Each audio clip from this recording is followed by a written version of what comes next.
इस युद्ध भूमि में खड़े हैं।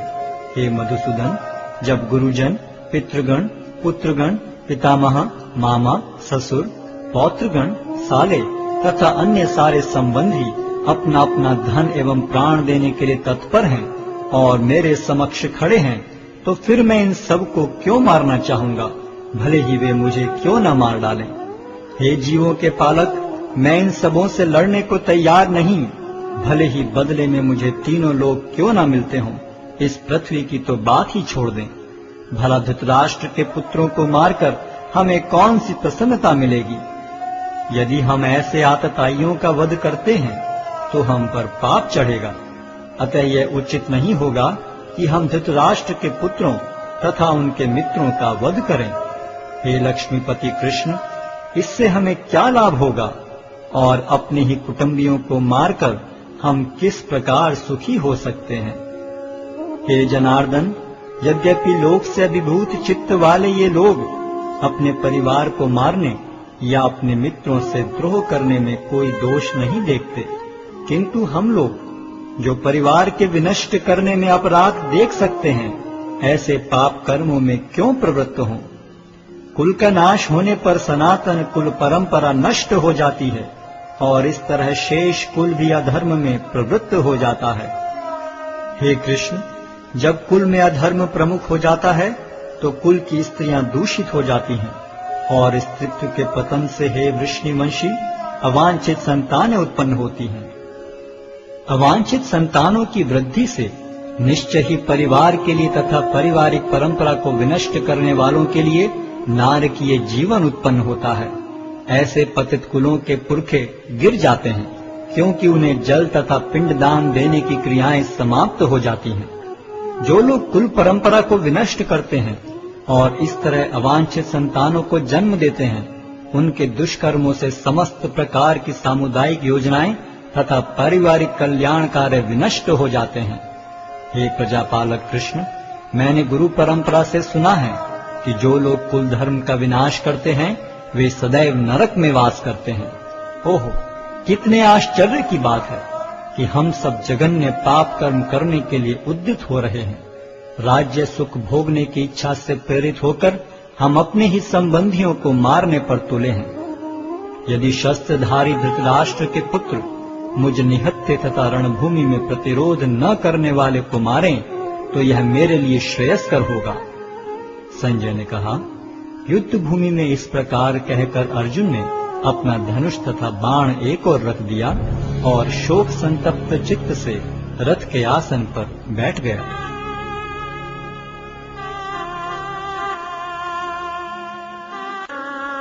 अध्याय 2 गीता का सार। संजय ने कहा, करुणा से व्याप्त शोकयुक्त अश्रुपूरित नेत्रों वाले अर्जुन को देखकर मधुसूदन कृष्ण ने ये शब्द कहे। श्री भगवान ने कहा, हे अर्जुन, तुम्हारे मन में यह कलमश आया कैसे? यह उस मनुष्य के लिए तनिक भी अनुकूल नहीं है जो जीवन के मूल्य को जानता हो। इससे उच्च लोक की नहीं अपितु अपयश की प्राप्ति होती है। हे प्रतापुत्र, इस हीन नपुंसकता को प्राप्त मत हो, यह तुम्हें शोभा नहीं देती। हे शत्रुओं के दमन करता, हृदय की शुद्ध दुर्बलता को त्याग कर युद्ध के लिए खड़े हो। अर्जुन ने कहा, हे शत्रुहंता, हे मधुसूदन, मैं युद्ध भूमि में किस तरह भीष्म तथा द्रोण जैसे पूजनीय व्यक्तियों पर उलटकर बाण चलाऊंगा। ऐसे महापुरुषों को जो मेरे गुरु हैं, उन्हें मारकर जीने की अपेक्षा इस संसार में भीख मांगकर खाना अच्छा है। भले ही वे सांसारिक लाभ के इच्छुक हों, किंतु हैं तो गुरुजन ही। यदि उनका वध होता है तो हमारे द्वारा भोग्य प्रत्येक वस्तु उनके रक्त से सनी होगी। हम यह भी नहीं जानते कि हमारे लिए क्या श्रेष्ठ है, उनको जीतना या उनके द्वारा जीते जाना। यदि हम धृतराष्ट्र के पुत्रों का वध कर देते हैं तो हमें जीवित रहने की आवश्यकता नहीं है, फिर भी वे युद्ध भूमि में हमारे समक्ष खड़े हैं। अब मैं अपनी कृपण दुर्बलता के कारण अपना कर्तव्य भूल गया हूँ और सारा धैर्य खो चुका हूँ। ऐसी अवस्था में मैं आपसे पूछ रहा हूँ कि जो मेरे लिए श्रेयस्कर हो उससे निश्चित रूप से बताएं, अब मैं आपका शिष्य हूँ और आपका शरणागत हूँ, कृपया मुझे उपदेश दें। मुझे ऐसा कोई साधन नहीं दिखता जो मेरी इंद्रियों को सुखाने वाले इस शोक को दूर कर सके। स्वर्ग पर देवताओं के अधिपत्य की तरह इस धन धान्य संपन्न सारी पृथ्वी पर निष्कंटक राज्य प्राप्त करके भी मैं इस शोक को दूर नहीं कर सकूंगा। संजय ने कहा, इस प्रकार कहने के बाद शत्रुओं का दमन करने वाला अर्जुन कृष्ण से बोला, हे गोविंद, मैं युद्ध नहीं करूंगा, और चुप हो गया। हे भरतवंशी धृतराष्ट्र, उस समय दोनों सेनाओं के मध्य शोकमग्न अर्जुन से कृष्ण ने मानो हंसते हुए ये शब्द कहे। श्री भगवान ने कहा, तुम पांडित्यपूर्ण वचन करते हुए उनके लिए शोक कर रहे हो जो शोक करने योग्य नहीं हैं। जो विद्वान होते हैं वे न तो जीवित के लिए न ही मृत के लिए शोक करते हैं। ऐसा कभी नहीं हुआ कि मैं न रहा हूं या तुम न रहे हो, अथवा ये समस्त राजा न रहे हों, और न ऐसा है कि भविष्य में हम लोग नहीं रहेंगे। जिस प्रकार शरीरधारी आत्मा इस शरीर में बाल्यावस्था से तरुणावस्था में और फिर वृद्धावस्था में निरंतर अग्रसर होता रहता है, उसी प्रकार मृत्यु होने पर आत्मा दूसरे शरीर में चला जाता है।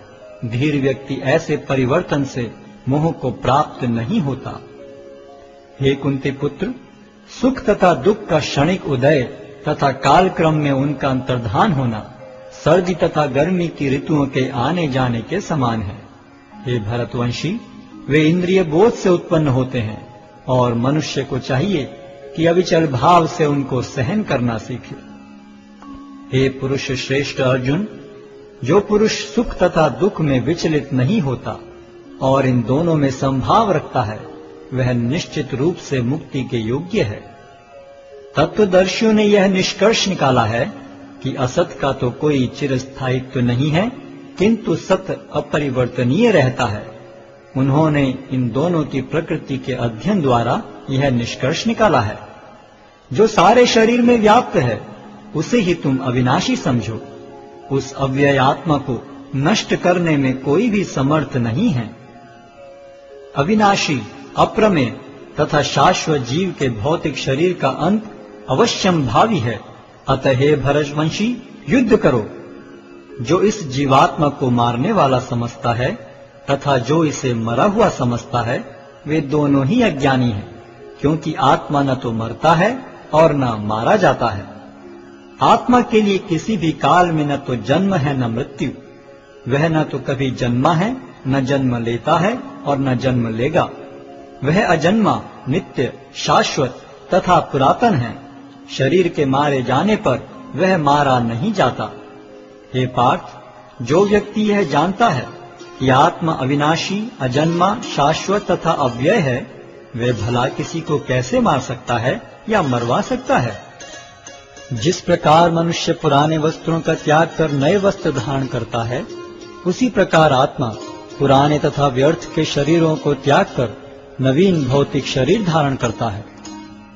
यह आत्मा न तो कभी किसी शस्त्र द्वारा खंड खंड किया जा सकता है, न अग्नि द्वारा जलाया जा सकता है, न जल द्वारा भिगोया या वायु द्वारा सुखाया जा सकता है।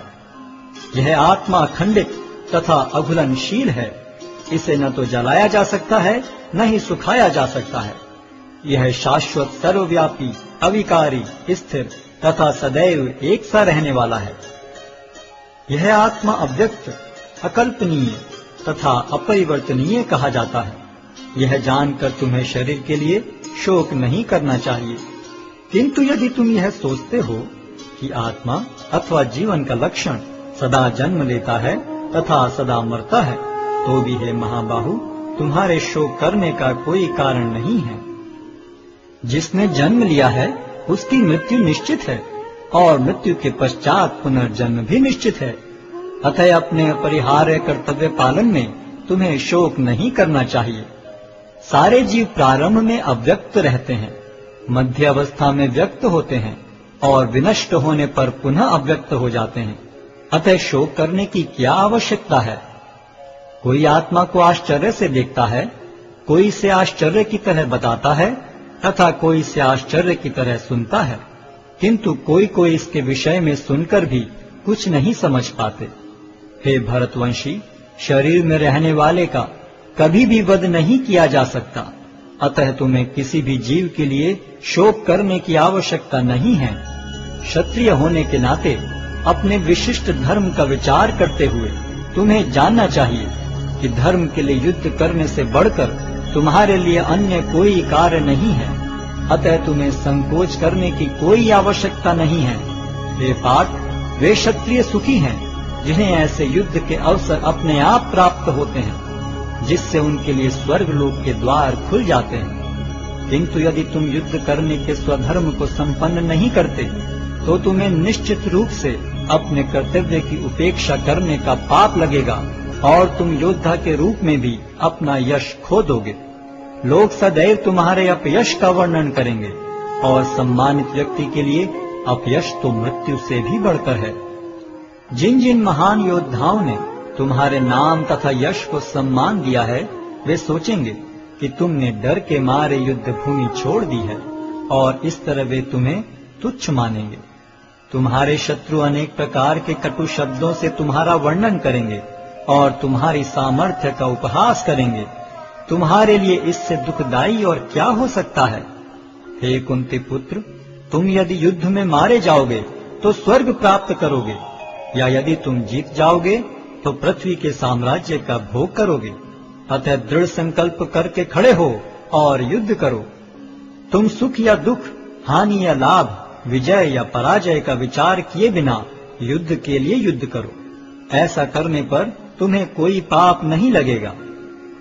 यहाँ मैंने वैश्लेषिक अध्ययन द्वारा इस ज्ञान का वर्णन किया है। अब निष्काम भाव से कर्म करना बता रहा हूँ, उसे सुनो। हे प्रतापपुत्र, तुम यदि ऐसे ज्ञान से कर्म करोगे तो तुम कर्मों के बंधन से अपने को मुक्त कर सकते हो। इस प्रयास में न तो हानि होती है न ही ह्रास, अपितु इस पथ पर की गई अल्प प्रगति भी महान भय से रक्षा कर सकती है। जो इस मार्ग पर चलते हैं वे प्रयोजन में दृढ़ रहते हैं और उनका लक्ष्य भी एक होता है। हे कुरुनंदन, जो दृढ़ प्रतिज्ञ नहीं है उनकी बुद्धि अनेक शाखाओं में विभक्त रहती है।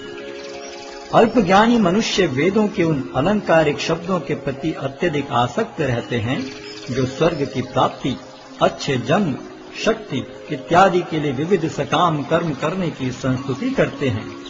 इंद्रिय तृप्ति तथा ऐश्वर्य में जीवन की अभिलाषा के कारण वे कहते हैं कि इससे बढ़कर और कुछ नहीं है। जो लोग इंद्रिय भोग तथा भौतिक ऐश्वर्य के प्रति अत्यधिक आसक्त होने से ऐसी वस्तुओं से मोहग्रस्त हो जाते हैं, उनके मनों में भगवान के प्रति भक्ति का दृढ़ निश्चय नहीं होता। वेदों में मुख्यतः प्रकृति के तीनों गुणों का वर्णन हुआ है। हे अर्जुन, इन तीनों गुणों से ऊपर उठो, समस्त द्वैतों और लाभ तथा सुरक्षा की सारी चिंताओं से मुक्त होकर आत्मपरायण बनो। एक छोटे से कूप का सारा कार्य एक विशाल जलाशय से तुरंत पूरा हो जाता है। इसी प्रकार वेदों के आंतरिक तात्पर्य जानने वाले को उनके सारे प्रयोजन सिद्ध हो जाते हैं। तुम्हें अपना कर्म करने का अधिकार है, किंतु कर्म के फलों के तुम अधिकारी नहीं हो। तुम न तो कभी अपने आप को अपने कर्मों के फलों का कारण मानो, न ही कर्म न करने में कभी आसक्त हो। हे अर्जुन, जय अथवा पराजय की समस्त आसक्ति त्याग कर समभाव से अपना कर्म करो, ऐसी समता योग कहलाती है। हे धनंजय, भक्ति के द्वारा समस्त गर्हित कर्मों से दूर रहो और उसी भाव